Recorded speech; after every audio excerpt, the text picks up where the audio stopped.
Bonjour à toutes. Notre méditation de ce matin, c'est dans Jean 12, du 1er verset au 11e verset. Jésus est invité dans la famille de Lazare, qui venait de ressusciter, parce qu'on lui a offert un souper. Ce geste de leur part, déjà me réjouit, parce que la famille de Lazare n'est pas ces personnes ingrates qui prennent le miracle qu'ils ont demandé au Seigneur et puis qui abandonnent le Seigneur. Non, ils veulent encore garder le Seigneur avec eux. Viens souper avec nous. Nous voulons encore rester avec eux. Et ce n'est pas fini. Marie, la sœur de Lazare, pose un geste fort dans ce récit. Elle prend un parfum qui lui coûte très cher. La valeur de ce parfum est estimée à 1 an de salaire d'un ouvrier agriculteur. Donc c'est un parfum qui coûte très cher. Elle le verse sur les pieds du Seigneur et elle essuie avec ses cheveux. Elle a voulu exprimer à son Seigneur son attachement, son amour, le fait que le Seigneur avait plus de valeur que n'importe quoi. Elle peut tout lui donner. Elle ne lui donne pas quelque chose qui ne lui coûte rien. Comme David l'a dit dans 1 Samuel 24, 24, je ne donnerai pas à mon Dieu quelque chose qui ne me coûte rien. Elle a voulu donner quelque chose qui a de la valeur.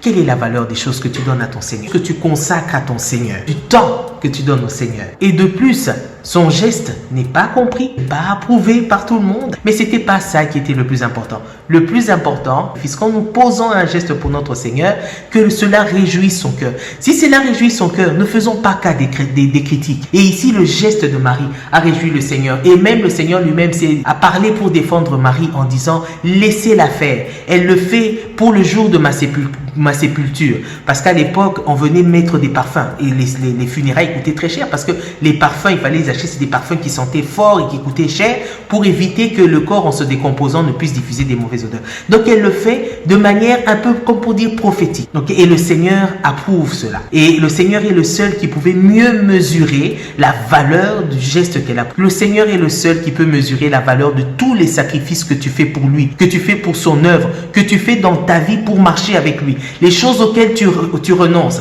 les choses que tu ne veux plus faire, qui te coûtent. Le Seigneur est le seul qui peut mesurer la valeur de ce sacrifice-là et te donner la récompense. Et autre chose aussi, les sacrifices que nous faisons pour le Seigneur, évitons de le faire en murmurant.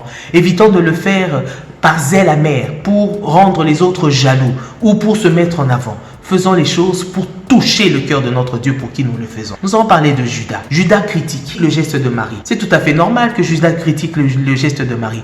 Même si dans sa critique, il met des arguments qui ont l'air nobles, qui ont l'air légitimes. C'est pour les pauvres, on aurait pu vendre. La Bible nous dit que le Seigneur connaissait le cœur de Judas. Judas le disait parce qu'il était un voleur. C'est normal qu'il critique Marie. Parce que lui, il est habitué à voler le Seigneur. Il n'est pas habitué à donner. Et donc, être en face de quelqu'un qui fait le sacrifice de donner et de donner quelque chose qui coûte cher, ça ne pouvait que l'irriter. Ça ne pouvait qu'emmener des critiques dans sa bouche. Et deuxièmement, il ne pouvait pas comprendre le geste de Marie. Parce qu'il n'a pas la même intimité avec le maître que Marie l'avait. Marie avait une intimité telle qu'elle a. Elle pose ce geste-là, même de manière prophétique, comme Christ l'a dit, c'est pour ma sépulture.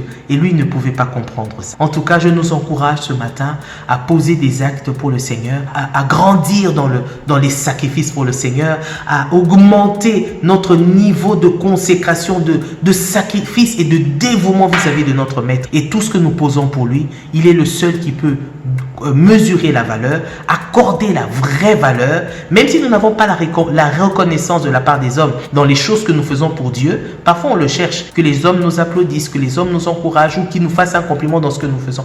Même si nous ne recevons pas cela, tant que cela réjouit notre Maître, continuons de le faire. Il est le seul qui pourra mieux nous récompenser. Que le Seigneur nous bénisse. Passons une excellente journée.